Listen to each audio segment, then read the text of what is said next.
వస్తుంది అన్నీ ఒకటే రోజు చెప్తా వెంకటరాజు గారు. నువ్వు మళ్ళీ ప్రెస్ మీట్ కూడా రావు. డెఫినెట్గా నువ్వేం టెన్షన్ తీసుకోక. ఏంటన్నా నీకు తెలిసిన వివరాలు కూడా ఉంటే వాటిని కూడా ఇస్తాం. ఇప్పుడు ఆల్రెడీ కాళేశ్వరం మీద ఆర్డర్ ఇచ్చినాం, చూసినావు కదా.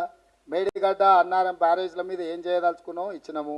అదేవిధంగా ఛత్తీస్గఢ్ది యాదాద్రి భద్రాద్రి మీద కూడా ఆర్డర్ ఇచ్చినాము.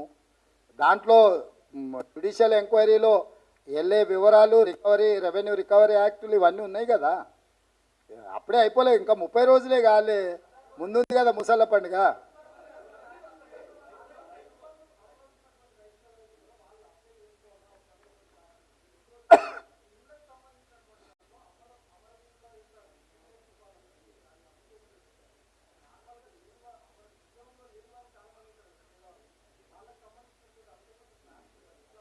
ఇప్పుడు అందులో ఇచ్చిన క్లారిటీ చదువుకొని అవి దాని తర్వాత ఏమైనా సమస్యలు వస్తే డెఫినెట్గా వాటి అన్నిటిని కూడా పరిష్కరించే బాధ్యత చేస్తాం. ఇప్పుడు అదే చెప్తున్నా, 30 రోజులే కాలేదు. ఈ రోజు ఏమేమి అడుగుతున్నావు ఆ వివరాలు ఇవ్వండి.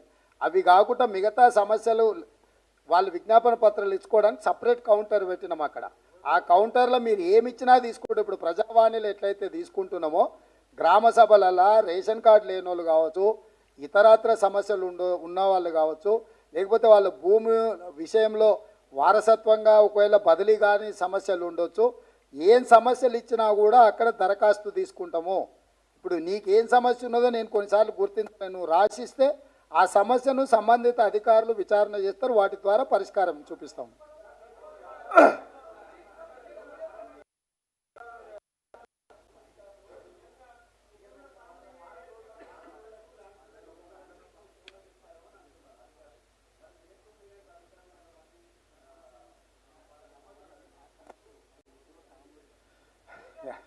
నువ్వు చెప్పిన సమాచారం కూడా కొంత ఉంది. ఆ వివరాలు చెప్పే అధికారుల పేర్లు కూడా చెప్పినావు అనుకో, ఇంకా కొంచెము పారదర్శకంగా ముందుకెళ్దాం.